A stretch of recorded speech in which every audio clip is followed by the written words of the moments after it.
Bom dia, eu sou Raquel Lemos e Augusto Honorato, nós somos acadêmicos de medicina da UEMS e vamos falar sobre a retirada rápida versus lenta de drogas antiepilépticas. Em relação à epilepsia, então, a gente tem como definição um termo genérico que se refere ao fenotipo de crises convulsivas recorrentes e espontâneas, isso é, não necessariamente provocadas por algum fator reversível ou evitável. Então, é preciso que tenha havido 2 ou mais crises convulsivas espontâneas num intervalo maior que 24 horas para se estabelecer o diagnóstico. Em relação à fisiopatologia, então, é um desequilíbrio entre a excitação e a inibição do sistema nervoso central, só que a gente não compreende totalmente a origem desse desequilíbrio. A gente sabe que neurotransmissores envolvidos com a inibição, como o GABA, é produzido a partir da descarboxilização do glutamato. Então, a gente tem uma diminuição da função dos receptores GABA e um aumento dos receptores glutamato no hipocampo. Então, aqui, apontado na seta, a gente tem a epilepsia focal e as outras 3 são as generalizadas. A gente sabe que as generalizadas, elas se manifestam por crises cujo início envolve ambos os hemisférios simultaneamente, enquanto as focais, elas se iniciam de forma localizada numa área específica do cérebro. E aqui a gente tem o principal tratamento, que é a lamotrigina, que é a primeira linha em todos os tipos de epilepsia. Então, no início de tratamento, a gente escolhe uma droga e essa deve ter sua dose gradualmente aumentada até que o paciente fique livre de crises ou surjam os efeitos colaterais. Se mesmo com a dose tolerável as crises continuarem ocorrendo, deve-se associar uma segunda droga aumentando sua dose de forma igualmente progressiva. Todas as drogas elas podem causar efeitos e de maneira dose-dependente, como a sedação, ataxia e diplopsia. Algumas em longo prazo também podem induzir osteoporose. A gente também tem reações que são imprevisíveis e doses independentes, como a aplasia de medula, hepatite e lesões cutâneo-mucosas. O objetivo, então, é manter o paciente 100% livre das crises sem os efeitos colaterais. Os principais preditores de sucesso para a interrupção são a ausência de crises por 1 a 5 anos, o paciente apresentar um único tipo de crise, o exame neurológico normal, incluindo a inteligência, e o eletronormal. Na presença de todos esses critérios, pode-se tentar desmamar as drogas após um período de no mínimo 2 anos de tratamento regular. Então, saber o momento certo de interromper os fármacos é uma questão desafiadora, mas uma hora certamente ocorrerá. Porém, o problema é como retirar essas drogas. Bom, então, para responder essa pergunta, né, a gente foi atrás de um estudo, né, e para achar esse estudo a gente utilizou do recurso da PICO, que seria, então, uma pergunta clínica, por definição, a PICO, né, o P ele significaria população, o I de intervenção, o C de comparação e o O de desfecho. Aí, para evitar buscas desnecessárias e para achar a melhor evidência mais atualizada, a gente utilizou desse recurso. E então nós definimos que a população seria de homens, mulheres e crianças, excluindo recém-nascidos, de qualquer idade com diagnóstico de epilepsia e que estiveram livres de crise por um período de tempo. Aí os participantes eles podiam ter tido epilepsia em qualquer idade e os tipos de crise também poderiam ter sido focais ou generalizadas. Aí, em relação à intervenção, a gente buscou a comparação, né, da retirada rápida ou lenta das drogas antiepilépticas. Aí, na comparação em si, estudos que comparassem a retirada rápida e lenta ou a continuação do tratamento. Aí, os desfechos esperados, então, os primários, a gente buscou trabalhos, né, que tivessem a apreensão após um período de 1 ano da retirada da droga. A liberdade de apreensão, no caso, seria que a pessoa não tivesse nenhuma recorrência de crise. Então, por 1 ano, 2 anos ou 5 anos da retirada dessa droga.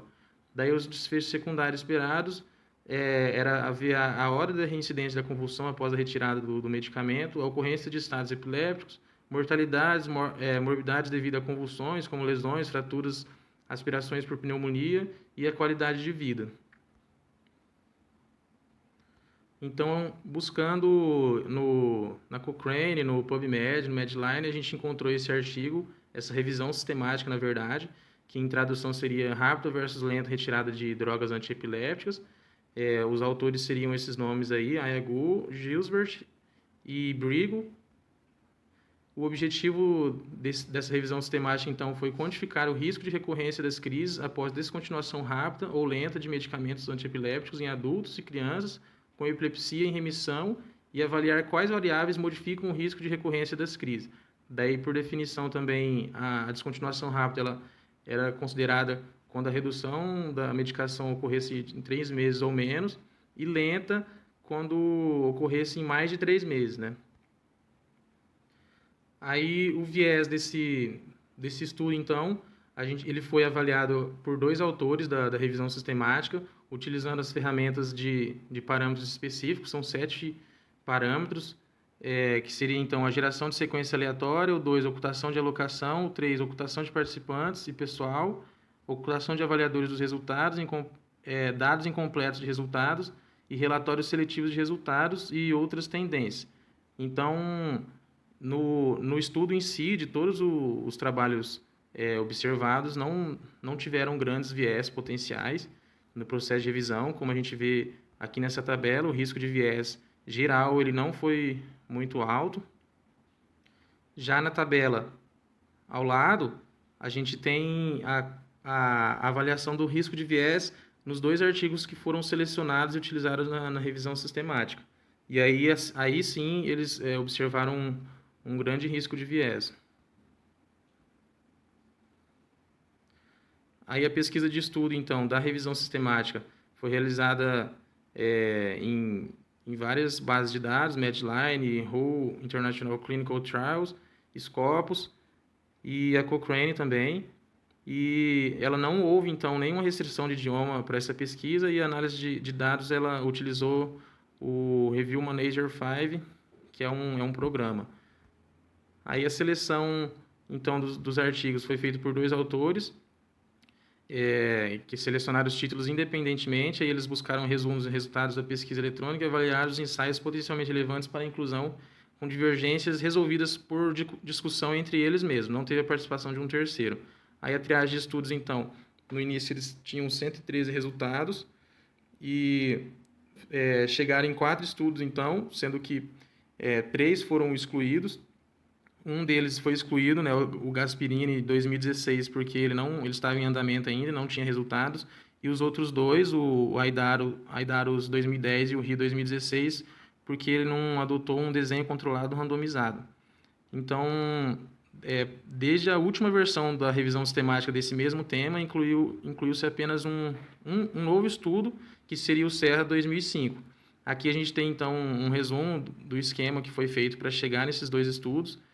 E aí, o que foi incluído nessa revisão sistemática, esses 2 estudos apenas, sendo que o Tennyson de 94 já estava incluído na outra revisão, e o Serra 2005, então, foi incluído agora, que foi um estudo controlado randomizado realizado em 57 crianças, 24 meninas, 33 meninos, de idades entre 2 a 16 anos, e média de 9,45 anos, com diagnóstico de epilepsia controlado por uma droga em pelo menos 2 anos. Em relação aos resultados, então, em vista das pequenas deficiências metodológicas, a amostra dos 2 estudos incluídos não conseguiram tirar conclusões confiáveis sobre a taxa ideal de redução das 10, e mais estudos, então, são necessários em adultos e crianças para investigar a taxa ideal de retirada das 10 e estudar os efeitos das variáveis dos tipos de convulsões, etiologia, retardo mental, anormalidades eletroencefalográficos, presença de déficits neurológicos e outras comorbidades na taxa de afilamento. Então, em relação ao grade, agora, a gente avaliou que a certeza de evidência como muito baixa para os resultados para os quais os dados estavam disponíveis. Então, julgaram ambos os estudos com alto risco de viés. Então, aqui a gente consegue ver o desfecho de 1 ano, 2 anos e 5 anos e a certeza de evidência como muito baixa. E o porquê disso é porque o alto risco de viés de performance, o risco de alterar os resultados, a informação de apenas um estudo e um número pequeno de participantes. Em relação às considerações finais agora, em vista das deficiências metodológicas e pequeno tamanho amostral dos 2 estudos incluídos, não podemos tirar conclusões firmes com relação à taxa ideal do uso de drogas. Assim, são necessários mais estudos, principalmente com adultos, para avaliar uma taxa ideal de redução gradual das drogas em adultos e crianças cujas crises são bem controladas com a medicação. Então, concluímos que o tema ainda tem uma escassa literatura e de baixa qualidade. Então é isso, obrigada. Obrigado pela atenção, pessoal.